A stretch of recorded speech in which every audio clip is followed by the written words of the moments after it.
Hey guys, and welcome back to Spirit Tracks. We've made sure to come the short way around this time, and it's time to visit the Sand Realm for the first time, so choo-choo, all aboard the hype train. See, I like this. I love that we have multiple realms in individual lands. So for anyone who was like me at this point in the game is like, man, this is kind of lame. You know, Fire Temple and Fireland, Ocean Temple and Oceanland. Yeah, everything's well designed, but it's kind of bland. And then comes Sand Realm. And everything's on its head for about this last quarter of the game. Like, yeah. This to me, much like a train, this is when we start going full speed in the game. I say that right before commentary's about to get really, really dull. Yeah, because not only do we have to, you know, talk to the Locomo, we've also got to go through a few trials to actually get to the sand place. Credit where credit is due. They guarded the final, you know, resting place of the Bow of Light really well. Yeah. I mean, the only way you could get here is through train tracks across the ocean or through the tower. And I don't really think Anjin's gonna have like an open customer policy for anyone to do the light arrow trials. Oh, it's those statues we've been seeing about. I guess they came from this region. Oh no, Griorgs, mini Griorgs. Oh god.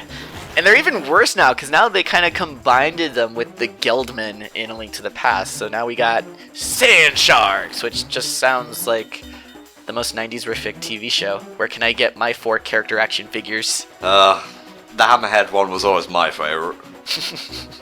I liked the one that liked pizza, because I liked pizza too. Oh, Jaws with a Z. Oh, I thought it was Michelangelo. Very, very cute, Maxie. Yes, Street Sharks was a rip-off of Teenage Mutant Ninja Turtles. That doesn't mean I'm not allowed to like it. But are you also allowed to like, what is it, the biker mice from Mars?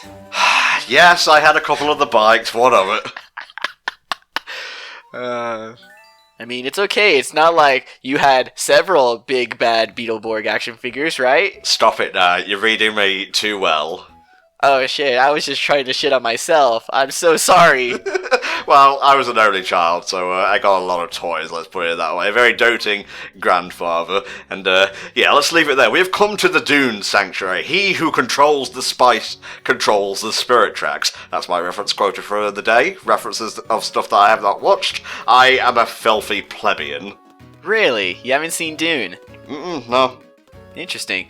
Well, I kind of sort of watched it. I slept through half of it. It's a really long movie / miniseries one, and I only watched it because I used to play Kingdom of Loathing, and there's literally this huge section that's nothing but a giant rip-off or reference to Dune and summoning sand snakes with a drum machine. So I was introduced to the humor based on Dune before actually watching Dune, and then just at that point it was all one joke anyways. There we go, the final Locomo of the game, and well, it's kind of a boring place, and good job we've got a sand filtration system, otherwise this would be a very grisly meeting. Yeah, but I like this Locomo. I like his design. I liked all the Locomo's design, I'm not gonna lie, but yeah, he's nice. I like him. Rail. You get it? Ow! See, like I told you, character with train pun was talking to character with train pun name, talking about how lovely their train ride was. Ah, yes indeed. Okay, we know about the Song of Restoration at this point, so it's time to play it one last time. Let's do this. It's okay. There'll be other songs, other Zelda games, Maxie. I mean, there are more / better songs still to come in this game, period. I just, Ooh. you know. Yeah, I know exactly what you're talking about. This is a tricky one. This is one that actually requires you to slide along the pipe pad, and it can be pretty tricky, I'm not gonna lie. I will agree. I know I was talking to Mad Game at the beginning of this playthrough, but at this point, no, this one is actually kind of shitty. It actually kind of tries to trick you out in the actual thing as well, because he will change his beat, but he said, and all of the Locomos have been saying, don't let that throw you off. You have to keep playing the same rhythm and whatnot. But it's only here where it manages to trip you up, I believe. Yeah, and I mean, even the game is trying to let you know that the game is pretty forgiving. It's like, just keep going, just keep going until the game stops you and is like, stop, we're gonna redo it. Like, keep playing because you can still salvage it. The actual pass rate for these sections is way lower than you think. Most of the time you just kind of trip yourself out and stop anyways. It's right here, the second pass, where you just have to play as normal, and he's playing a different tune. Well, now it's a true duet, and also he's playing I don't know how to pronounce it, but a schwam. But, you know, that's something that's really cool about this game, too, that they didn't just go with, here is my clarinet, and my flute, and my violin. Like, they actually went and found some neato instruments to include in this game. Isn't that like a thing snake charmers use? I believe that's the stereotype, yeah. I'm just saying, of my memories of Banjo-Kazooie and whatnot. I mean, it's a European instrument. It apparently evolved into the oboe family of instruments. Huh. Wikipedia also lets me know that it was made around the 12th century. Neat. Yeah. I'm actually... I've said this before, but I am kind of sad there wasn't an instrument in Breath of the Wild, so you could become a traveling bard. Oh, that would have been so cool, traveling with my bard boyfriend bird. We would have had the greatest of duets, and then it would have been a neat callback to The Legend of Zelda Spirit Tracks, the best Zelda game. I'm really looking forward to doing that playthrough with you, because not only is it going to be live, we can have adventure bands on the open road. Oh. I'm just going to open up the travel guide. It's like, Tom, take a left. Oh, now. Jesus. Well, hopefully you'll have played it by then. But yes, we have to pass 3 trials to make it to the desert temple. Gotta encounter the big guy that looms in the shadows, navigate the twisted tunnels, and then finally face the impenetrable temple. By which he means the temple is guarded by tons of bullet-firing turrets. So, question, and you don't have to answer because this may be a bad question. I know that there's a low polygon count to these games, but his design... the nose shape. Is he meant to invoke the Gerudo? Huh. You know, I never thought about that. Like, he lives in the desert, he's about to send us on some trials. Even the Gerudo had trials in the desert. You had to go through the River of Sand and then the Phantom Guide. So, I mean, at this point, Spirit Tracks has just become an Ocarina of Time remake. How dare you? How fucking dare you compare this masterpiece to the worst 3D Zelda ever made? Oh my god! I'm kidding. I like Ocarina of Time just fine. It didn't have to be hurtful. It's okay. I don't understand, this is a random tangent, but I don't understand people who like Majora's Mask but don't like Ocarina of Time. It's the same game with some extra bits added on top. You can't love Majora's Mask without loving its base components.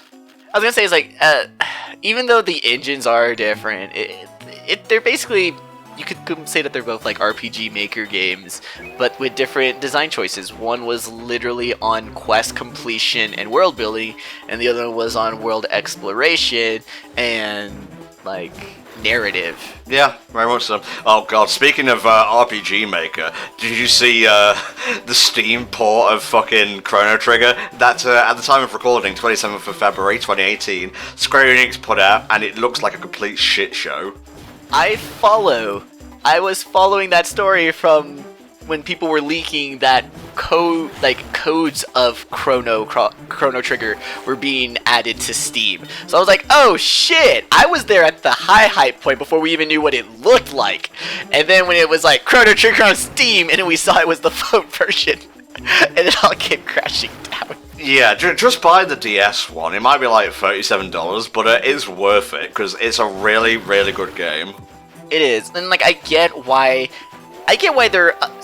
they keep using the updated versions. Like, I know a whole bunch of people are like, why not just port the SNES version? It's like, well, because the DS version introduced like the plot dungeons that actually tie the games, and so, you know, they're gonna keep that updated version going around.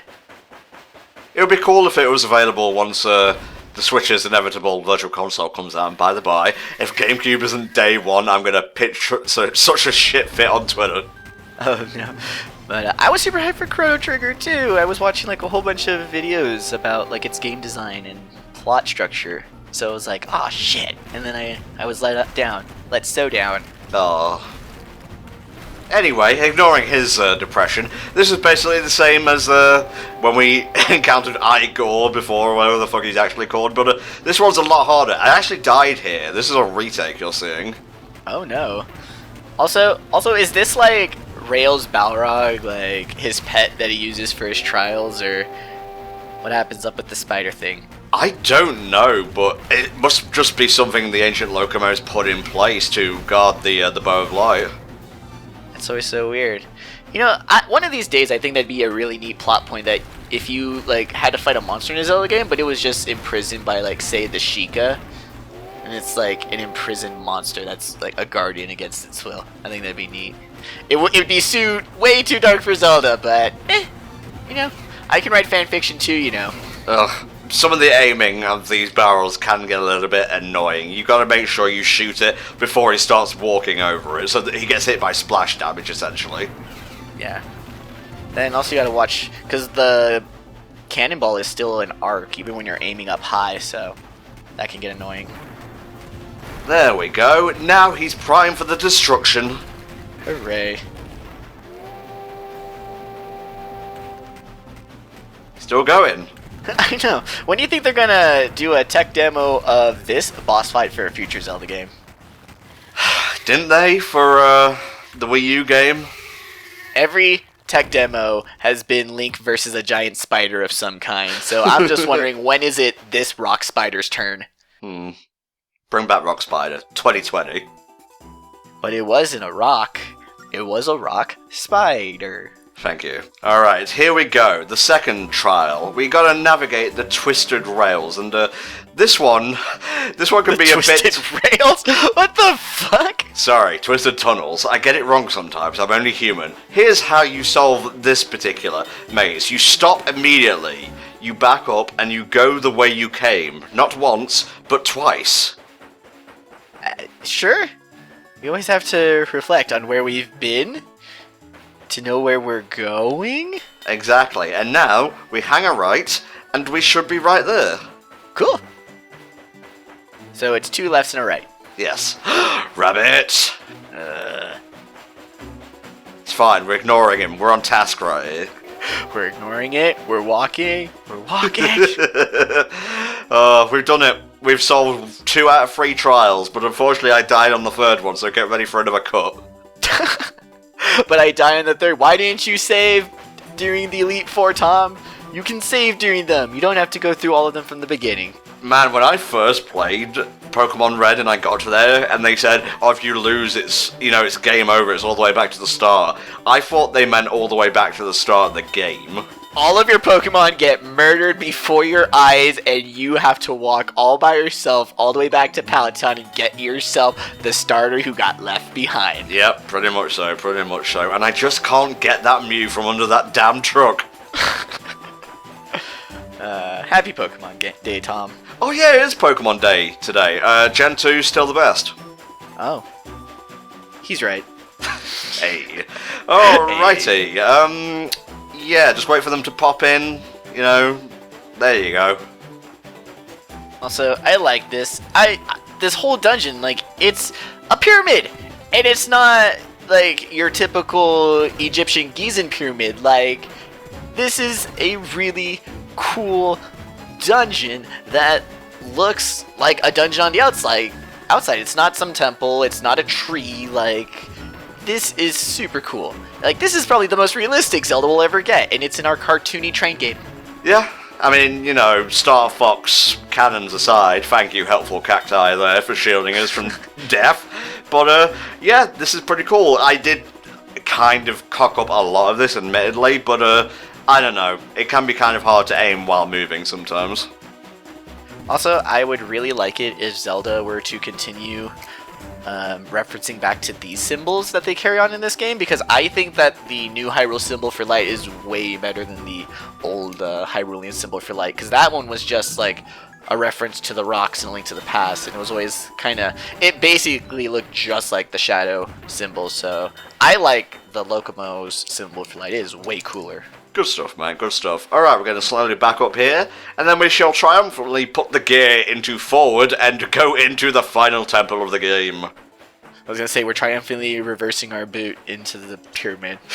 Yeah, I was going to do that, but then I thought better of it. Alright, guys, Aww. We shall see you next upload day, or possibly even tomorrow, or knowing us next week, for the Desert Temple. So we shall see you then. Tootaloot. Bye for now.